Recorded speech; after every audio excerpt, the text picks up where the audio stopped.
Hello, Discord family. Thank you for joining us here. I just rounded up all of your questions. And I want to answer them in order, one by one. If you asked me two questions, they may not be answered at the same time because I'm just going in order. So the first question is from Ash. They asked, what are your thoughts on the OnePlus 7 Pro? I'm going to be honest. I don't even know if I've seen it. I'm looking it up right now. OnePlus 7 Pro. And it's 11:15 here, so I apologize if my voice gets a little raspy. Oh, it's the phone with the little pop-out front-facing camera.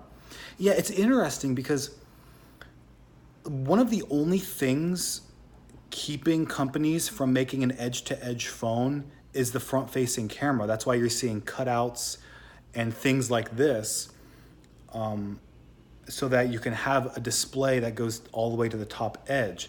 It's an interesting solution.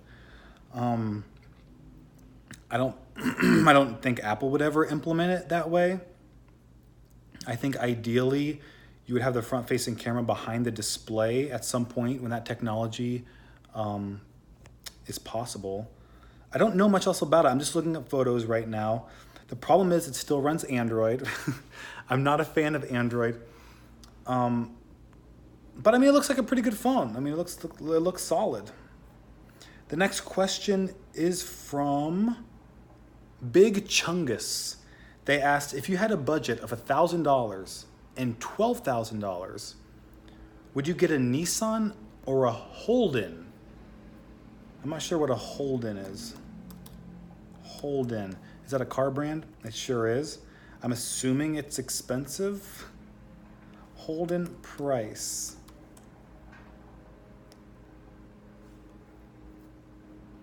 Oh, it's not that expensive.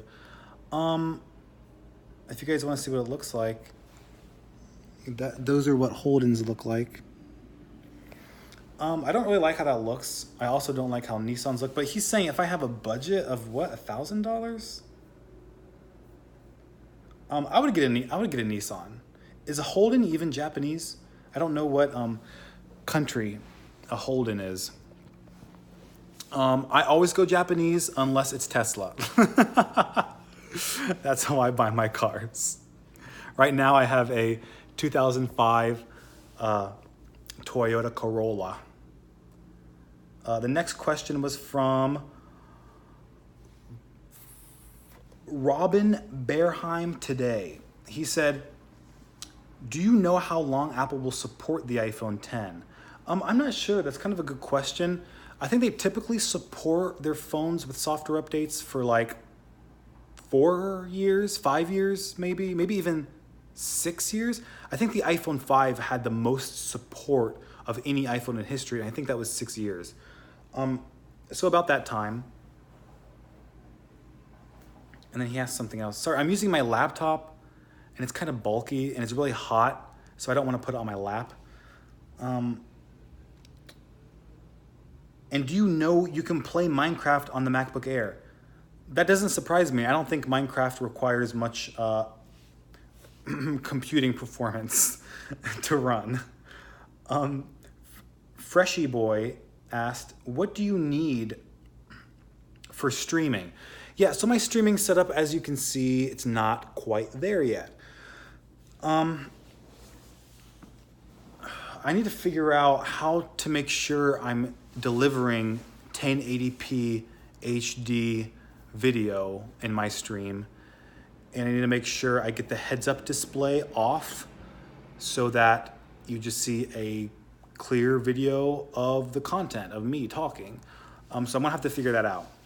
The next question is from Alex5355. He said, what is the supposed naming for the 2019 iPhones lineup? Supposedly it's iPhone Pro, iPhone Pro Max, I guess. They're just rumors at this point. I think it probably will be true. I think they are going to use the Pro name, but we're going to have to wait and find out for sure. I don't hate it. And it makes sense because they have, MacBook Pro, iMac Pro, iPad Pro. So it wouldn't be surprising at all if they did use that.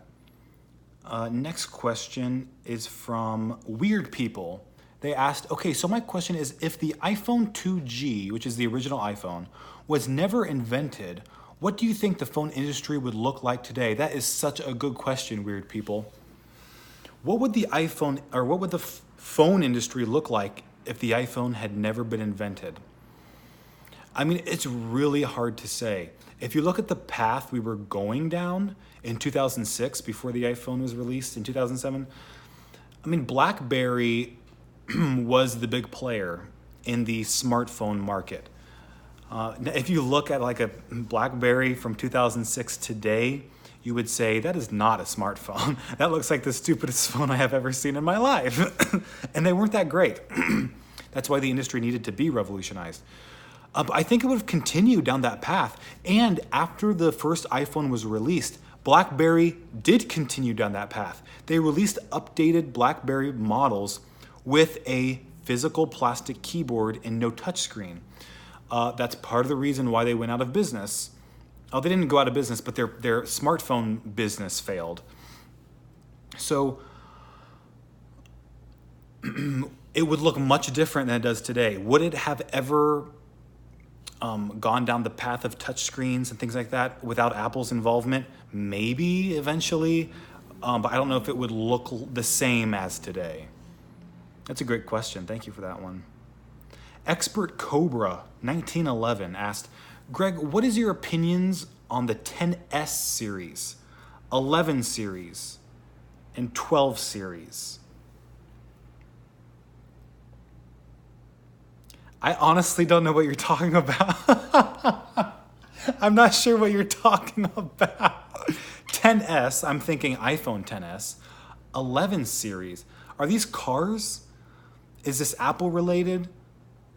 11 series phone? Like this year's phone and next year's phone?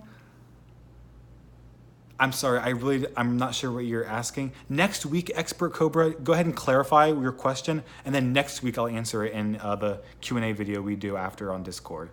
Next question is from Alan from Blue Crew Today. He said, what is your dream car? Let me show you. Oh, this is my dream car. I know I will never be able to afford it, but just look at this car. Oh my Lord. I don't know if you can see that, but do you see this car? That is a Tesla Roadster, 2020 Tesla Roadster. I would love that car. It's the most beautiful car I've ever seen.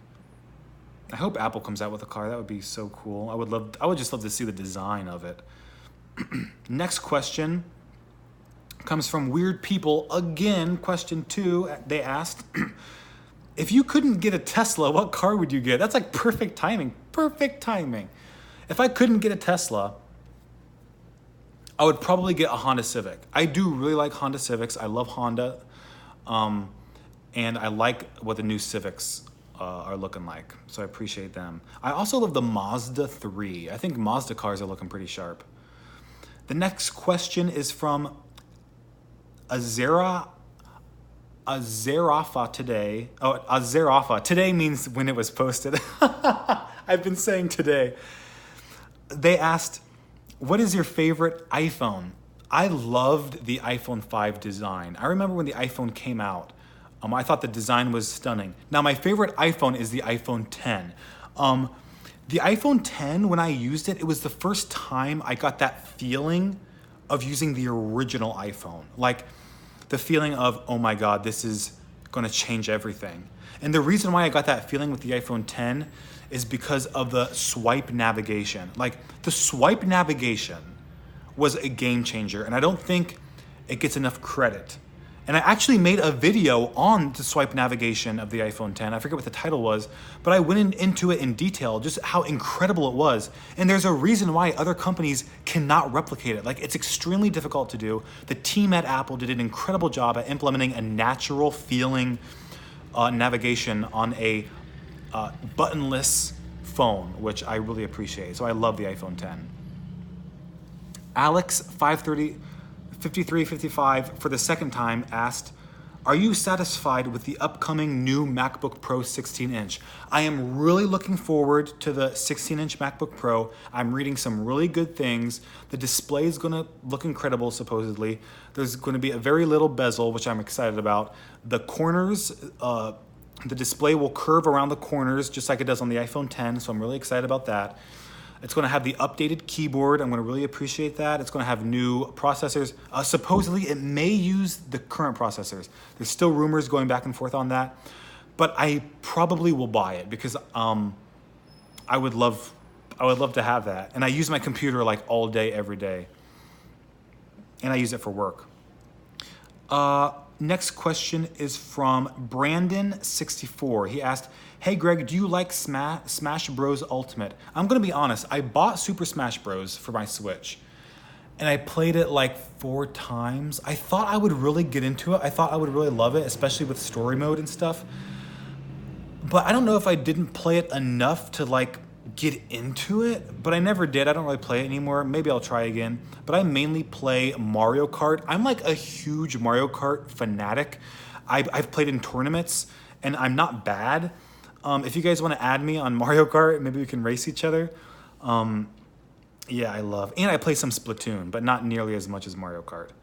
The last question comes from Baswell. They asked, Greg, do you do voice exercises before recording videos?